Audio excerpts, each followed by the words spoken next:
Hello, and in this video I'd like to address one of my most commonly asked questions: how and why I got into math at such a young age. So my story really starts in elementary school. Growing up, I was always curious about math. I remember in 4th grade I'd asked my teacher how one does square roots. I didn't really understand squaring numbers, so heaven knows I wasn't going to understand square roots, but she did her best to show me, and from there on out, most teachers I ran into realized that I had an interest in math. But as I went into 5th and 6th grade, I had been taking pre-algebra, and I quite frankly struggled. It was the first time that math didn't just come to me naturally. Like, for some reason, I thought that solving for x was just the hardest thing on earth. And they actually were planning on holding me into a lower math, accelerated pre-algebra, whenever I entered high school. But instead, I had taken a pre-test for that class, and they're like, we don't think you're a right fit here. We'll put you in Algebra 1 and see how it goes. So anyway, I get into this Algebra 1 class, and I remember I made my mother so proud. I got a 95% on the equation that was like an entire recap of pre-algebra. She was elated. And throughout that whole year, I found it more and more enjoyable, and I actually got to like both the teacher, if you're watching, hello, and the class itself.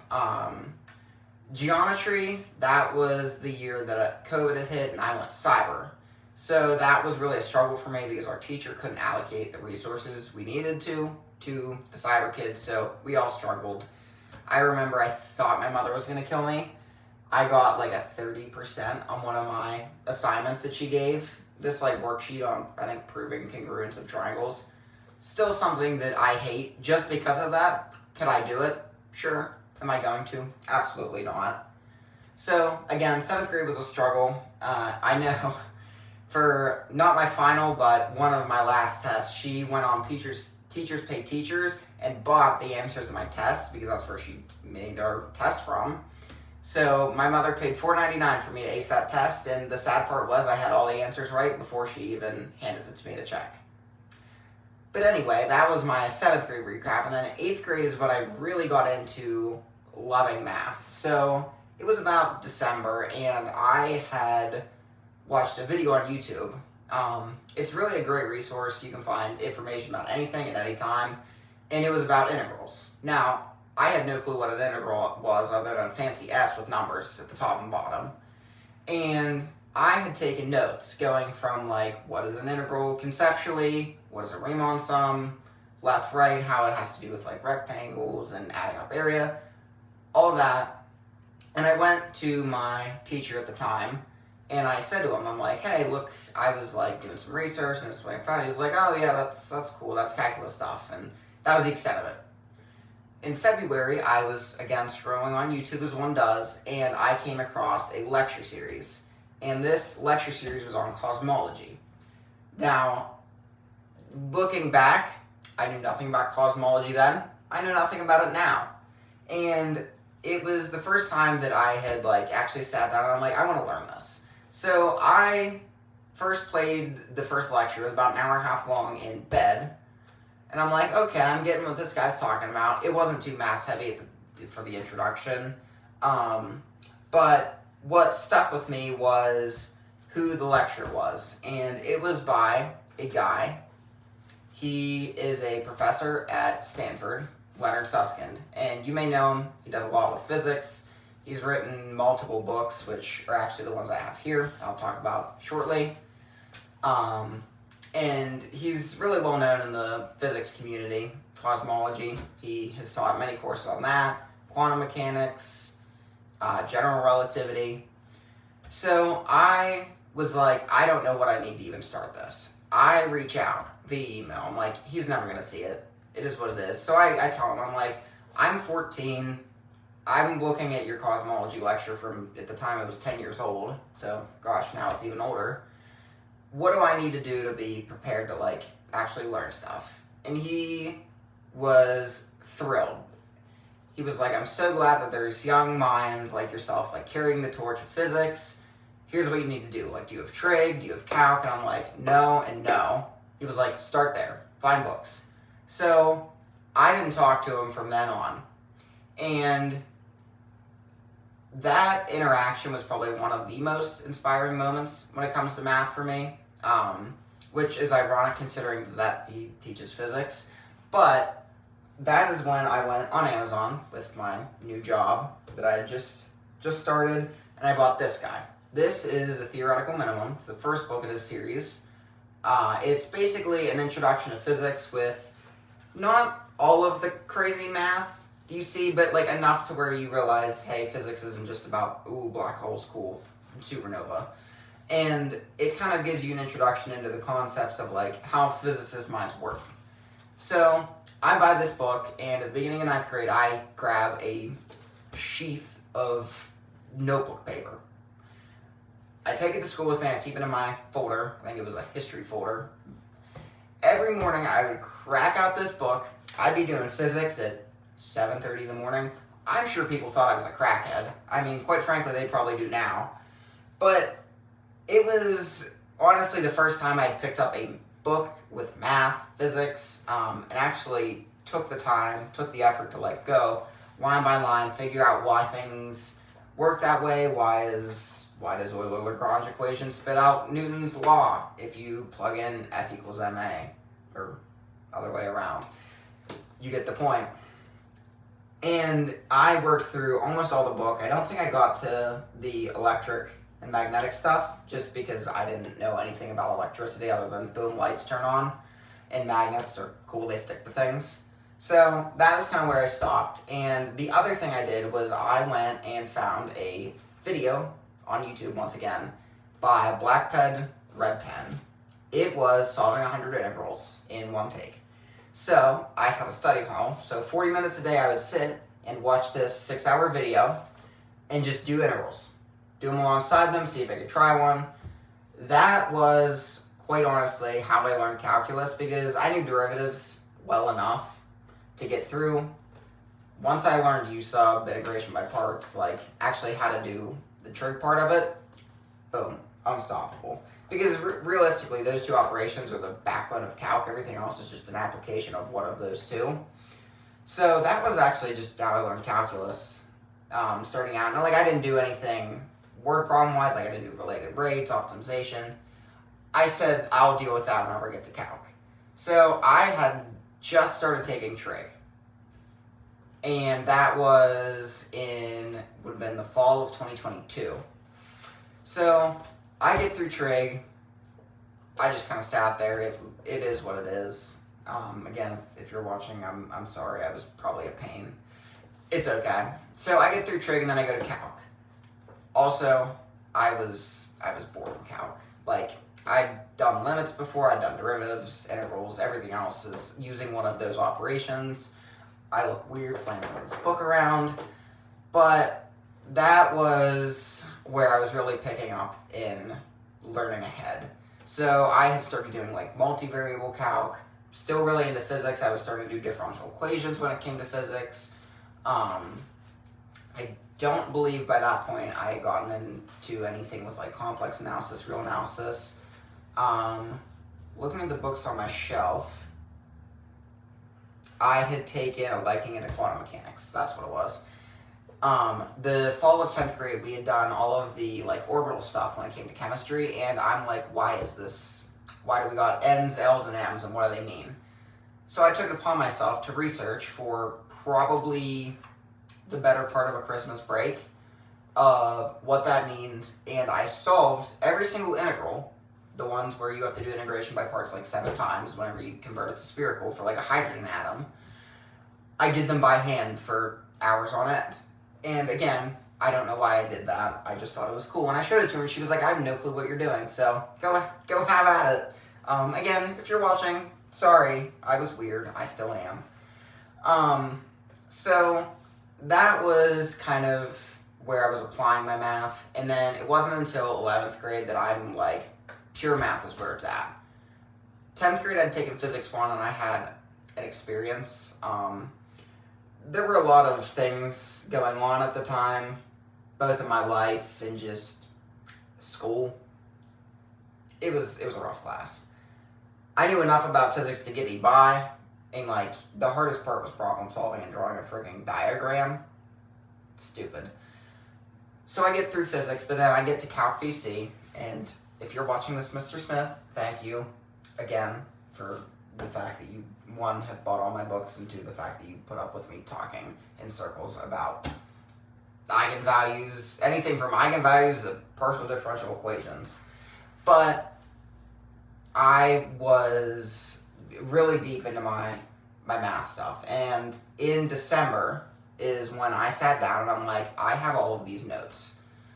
I had done integrals since like probably September, October. I actually was doing integrals on vacation in Florida. And again, if you know, I don't live anywhere near Florida, so who's going and doing math on vacation? Me, that's the answer. So I had this binder, which I don't have it, it's in another room, but it's probably this thick, pages on pages of integrals. I'm like, well, I gotta do something with this. So I'm like, I'm going to digitize the notes. Like, that way I have them, I can print them, it'll look nice. So I get about two days in, and I'm like, standing in the shower. I'm like, you know what? I think I'm knowledgeable enough in this subject, I can teach it. So I'm like, I'm not good with making videos. Ironic since I'm sitting here making a video. But let me see if I can write. I sit down, typing away. My mother's like, quit clicking on your iPad. I'm like, no. I work and work and work. And at the end of December, I have a book. It was Integrals, which I will grab it. I have one on my shelf. Let me grab this one for... And now I will give it has the information. LaTeX is not my strong suit. I did go through and update these after the fact in June of last year, just to fix some of the typesetting errors. So it is 193 pages of integrals. Now, it was more set out, it was structured as like a note set, less of a book. So that's one of the things that as I've grown as a writer, I've learned how to actually structure something. So I don't want to start with the hardest topic and then give them an easy integral at the end. That's just a waste of their time. And they're a lot less likely to actually read the book and enjoy it if on page 2 I'm blowing their brains away. So that's one of the skills I've learned. And then the other thing was I had a lot of calculus, just general notes, Calc 1, Calc 2. So then that led me into writing on rates of change, which again, at the time, I wasn't super good with LaTeX, so it was kind of a struggle and I had to Google a lot of things. But I wrote on rates of change, and it is 274 pages. Again, it's kind of set out as a note set, and I know a lot of people have said that. I guess my goal isn't rigorous textbook, because if that's what you're looking for, and let me make it clear, I do not say that this is a textbook, and I've said that many times to people, and if they've asked, I tell them, do not treat this as a textbook, treat it as like a compliment.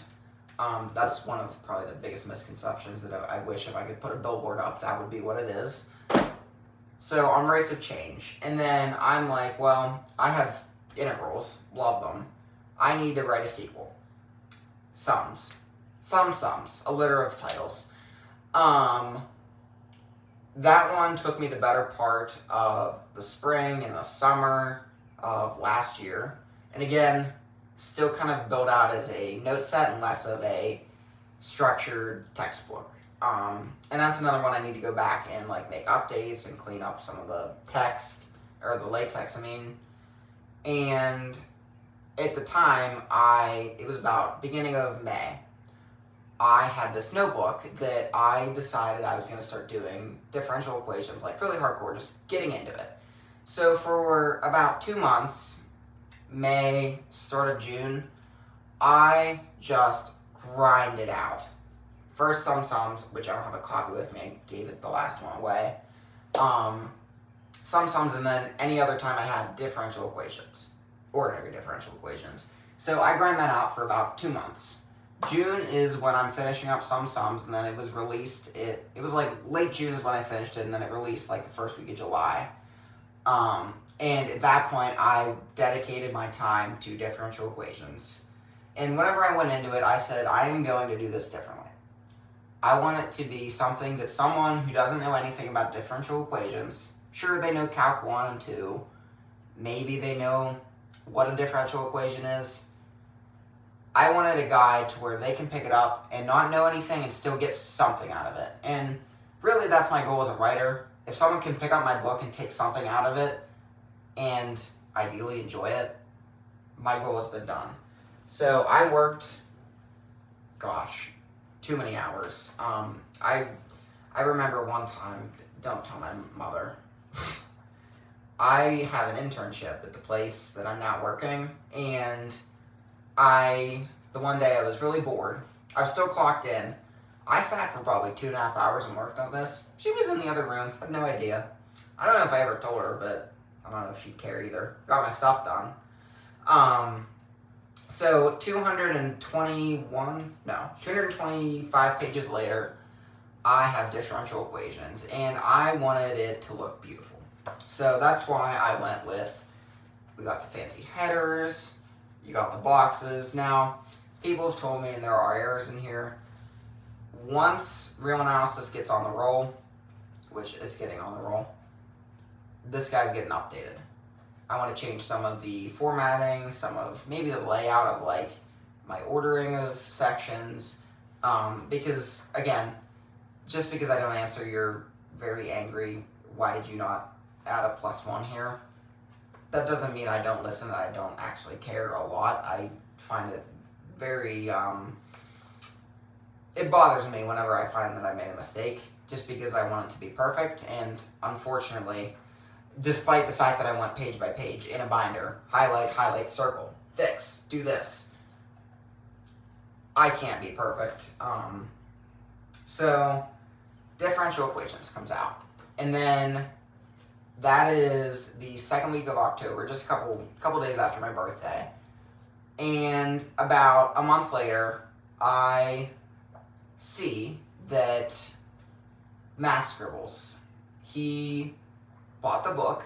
He commented it because someone tagged him in my post, and I don't remember who it was, but I'm forever grateful, indebted to you. And he made a post talking about my book, and he gave it one of the most, I feel like, inspiring as a writer reviews. He had nothing but great things to say about it. He said it was like concise, great for a beginner, and he was hoping to see Partial Differential Equations as a sequel.